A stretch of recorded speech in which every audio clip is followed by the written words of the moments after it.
You're the reason you're stuck. You're the reason you're not growing. You're the reason your trading account keeps going up and down like a roller coaster. Once you understand that you're the reason behind all these things, you will start to get better. All right, so let's take a look at number one. Trading success equals strategy plus psychology. What I mean by that is a lot of people already have their strategy. A lot of people already know how they're going to trade and when they're going to get in and out of a trade. But the thing is, if you do not have your mind right and your psychology is not right, when that time does come, you will either hesitate, you will either not trust your gut, or you will either, as we call it, FOMO, get into a trade knowing you're not supposed to get into a trade. This is when your psychology comes into play. Psychology is more than 90% of the part of the game. Technical analysis, technical analysis is more like 10%, knowing when to trade. But even though you know when to trade, if your mindset is not right, you won't take the trade, you'll miss out on the trade, or you'll trade when you're not supposed to. Think about it like this. You have a big triangle, right? Don't mind my triangle, I'm just trying to draw something. You have on one side, you have your strategy. You have strat. On the bottom, you have your risk. And over here, you have your psychology. All right, y'all know what I'm talking about. So if one of these is missing, most everybody has their strategy already. Some people, a lot of people don't even focus on risk. A lot of people really don't care about risk because you're looking at the potential. You're looking at how much you can make versus how much you can risk. And then three, psychology. A lot of people don't even think about their psychology. Most people don't even think about their psychology in their day-to-day life. They don't know why they do the things they do, what makes them do the things they do, and things that they can do in order to help their mental state be able to get them more calm in a better state to be able to trade or just go throughout life. So then let's go to the next one. Two, emotional impulses still control you. And this goes back to psychology. If your emotional impulses still control you while you're trading, let's say, for instance, I'm late on my rent and I know that if I make this trade right here, I can get my rent and I need it right now. My emotions are going to force a trade that's not there. And that, by instance, could help me over leverage myself and then by instance lose more money than I intended on losing. That'll put me in a worse place than I was before. If your emotions still control you, as they say, listen to your emotions and do what your emotions do. We live in a world right now where emotions control everybody. But trading is an emotionless game. You cannot come into trading being emotional and listening to your emotions. You have to put your emotions in the back seat and not listen to it. Let's say right here, you have a race. This is the finish line and this is your guy running. This is you running, trying to get to the finish line. But your emotions are right here holding you back. This is supposed to be like your emotions holding you back from the finish line. You will never get to the finish line if you are still holding this emotion. This is emotion is still holding you back from getting to where you have to go. So you have to learn how to detach yourself from your emotions. Understand that in the game of trading, you will have losses, you will have wins. The losses should not make you feel so uncomfortable and so just over have give you so much anxiety that you cannot continue to go to the finish line. You have to be able to distract yourself from your emotions and be able to eliminate as much as you can, eliminate how emotions take a part in your trading. All right. So as we went through one and two, we've known that psychology is very big in trading. It's not your strategy.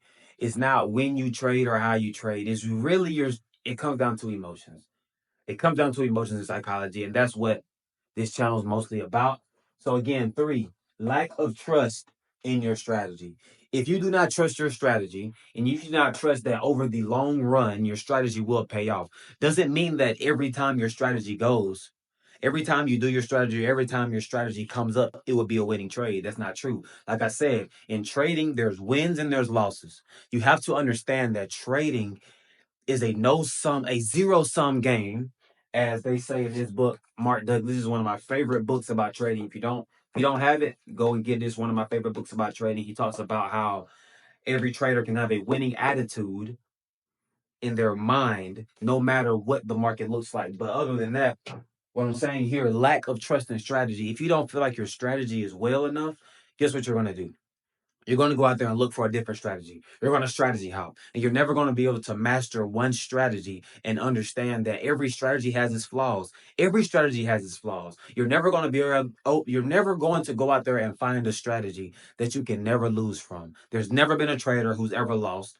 There's never been a trader who's never lost. Every trader has lost. Every strategy has losses. You have to understand over a span of 100 trades, maybe 60 of them are winners and 40 of them are losers. You don't know when the losers or the winners are coming. Therefore, you need to have risk management that we're going to talk about later in order to keep you in the game. Again, let's say a lot of traders are focused on the short time frame. They're focused on the right now. Again, like I say, a lot of us live in this microwave society that we want results instantaneously. We do not want to wait for results. We do not want to delay gratification. Within trading, you need to learn how to delay your gratification to know that, yeah, maybe today I'm not gonna win. Maybe today I might just make $12. Maybe today I'm not gonna make this $100 banger. Think about a baseball player when they go up to the bat. Every baseball player, when they go up to the bat, they're not going to hit a home run every single time. Sometimes they're going to get a run to first base. Sometimes they're going to get two bases. Every time a football team gets on the field, they're not going to throw Hail Marys every time. So why every time you start trading, you want to make 10x, 100 extra money? That's not true. You have to take the base hits. You have to take the first downs in order to get to where you have to go. Risk management. This is one of the biggest things in trading. Risk management will kill your trading if you do not understand it well. There was a graph in one of the books I was reading. I think it's this book right here, Trade Like a Stock Market Wizard by Minervini. In this, he says that your losses are way more significant than your wins in trading. And this is what I mean. Take, for example, one trade I start out with $500, right? I start out with $500. I make 100% on my $500. So 100% is another $500 plus 500. So now I have $1,000 with 100% win. So now on the second day, I lose 50%. 50%. 50% is $500. Now I'm back.